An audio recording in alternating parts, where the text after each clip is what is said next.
बिस्मिल्लाहिर्रहमानिर्रहीम। अस्सलाम वालेकुम। आज हम बना रहे हैं ब्राउन झींगा मसाले वाला, जिसके लिए हम ऑयल इस्तेमाल करेंगे तकरीबन 250 ग्राम से कम, 200 ग्राम के करीब। बिस्मिल्लाहिर्रहमानिर्रहीम। आप देख सकते हैं नाज़रीन के हमारे पास 1 किलो झींगा है, जिसको हमने अच्छे तरह से धो लिया था नमक लगा के। अब हम इसको शैलो फ्राई करेंगे और हम इसमें सारे ही डाल देंगे। हम इसको तकरीबन 1 से 2 मिनट फ्राई करेंगे। अगर हम इसको ज़्यादा फ्राई करेंगे तो ये बिल्कुल अकड़ जाएंगे। हम इसको लाइट सा गोल्डन फ्राई करेंगे और फिर हम इसको निकाल देंगे। बिस्मिल्लाहिर्रहमानिर्रहीम। आप देख सकते हैं कि हमारे झींगे बहुत अच्छे से फ्राई हो चुके हैं। अब हम इनको डिश आउट कर लेंगे।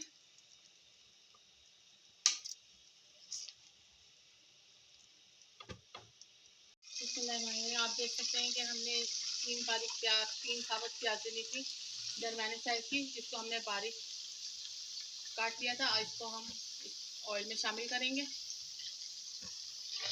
और हम इसको गोल्डन फ्राई करेंगे। जब तक ये फ्राई होती है हम आपसे थोड़ी देर में मिलते हैं।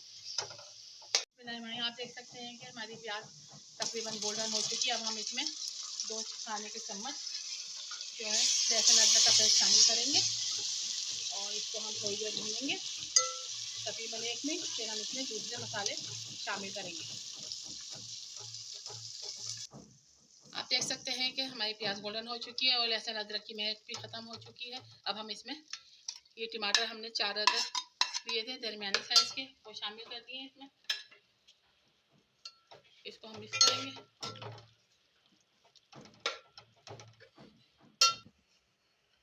बिस्मिल्लाहिर्रहमानिर्रहीम। आप देख सकते हैं अब हम इसमें पीसी मिर्च का पाउडर शामिल कर रहे हैं 1 चम्मच। हल्दी पाउडर जाएगा इसके अंदर 1 चम्मच। नमक हम डालेंगे इसमें 1 चम्मच। धनिया पाउडर डालेंगे हम इसमें तकरीबन 1 चम्मच। अब हम इसको मिक्स करेंगे अच्छे से और हम इसको धीमी आंच पे पकाएंगे थोड़ी देर, जब तक हमारे टमाटर बिल्कुल सॉफ्ट नहीं हो जाते। बिस्मिल्लाहिर्रहमानिर्रहीम। आप देख सकते हैं कि टमाटर बिल्कुल सॉफ्ट हो चुके हैं बहुत अच्छे तरीके से। अब हम इसकी थोड़ी सी भुनाई करेंगे और फिर उसके बाद हम इसको धीमी डालने के बाद वो भूनेंगे अच्छी तरीके से। बिस्मिल्लाहिर्रहमानिर्रहीम। पहले हमने 5 मिनट टमाटर सॉफ्ट होने के बाद हमने इसको भूना है मसाले को। अब हम इसमें झींगे शामिल कर देंगे जो हमने फ्राई करके रखे हुए थे।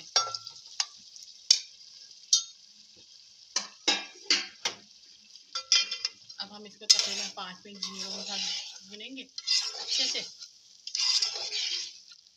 और इसके साथ ही हम इसमें हरी मिर्च और हरा धनिया जो हमने बिल्कुल बारीक काट के रखा हुआ है और हरी मिर्च साबुत है, इसको हम शामिल कर देंगे।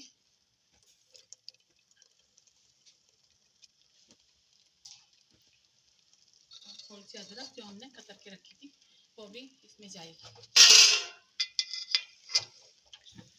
अब हम इसको भूनेंगे 5 मिनट और फिर उसके बाद हम आपको इसको डिश आउट करके दिखाते हैं। आप जरूर इस रेसिपी डेली ट्राई कीजिए। आप मेरी रेसिपी ज़रूर ट्राई कीजिएगा, आपको बेहद पसंद आएगी। और आप देख सकते हैं कि कितने कलरफुल बने हैं हमारे ये झींगे और टेस्ट में भी बहुत ज़बरदस्त होंगे। अब 5 मिनट हम इसको भून लेते हैं, उसके बाद हम इसको डिश आउट करके फिर आपको दिखाते हैं। आप देख सकते हैं कि हमारा झींगा मसाला रेडी हो चुका है, जो कि बहुत कलरफुल बहुत प्यारा दिख रहा है और खाने में भी बहुत टेस्टी है। आप ज़रूर ट्राई कीजिएगा। आप मेरे चैनल को लाइक करें, शेयर करें और सब्सक्राइब करें। नेक्स्ट वीडियो तक के लिए अल्लाह हाफिज़।